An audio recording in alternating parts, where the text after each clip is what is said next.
Guys, এই সেই বিড়াল যাকে আজকে আমি স্নান করিয়েছি, তারপরে তার জিভটি বেরিয়ে যাচ্ছে।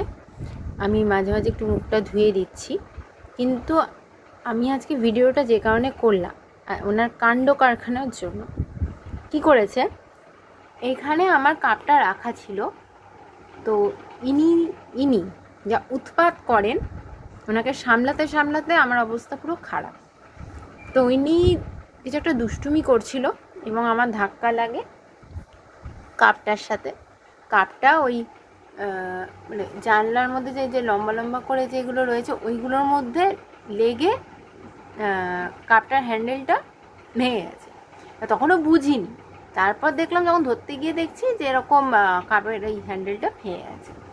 তো যাই হোক, আমার ফোনটা যে অক্ষত আছে, ইনি যা দুষ্টু, মানে এখনও যে অক্ষত আছে, কিছু ভাঙে টাঙেনি এই অনেক। দেখো আবার হাই তুলছে, ঘুমও পেয়ে গেছে। হ্যাঁ, আমি গা মুছিয়ে দিয়েছি স্নানের পর, তারপরও আবার নিজে নিজে গা পরিষ্কার করেছে। হ্যাঁ, এখন ঘুম পেয়েছে, এখন ঘুমের মুডে আছেন ইনি।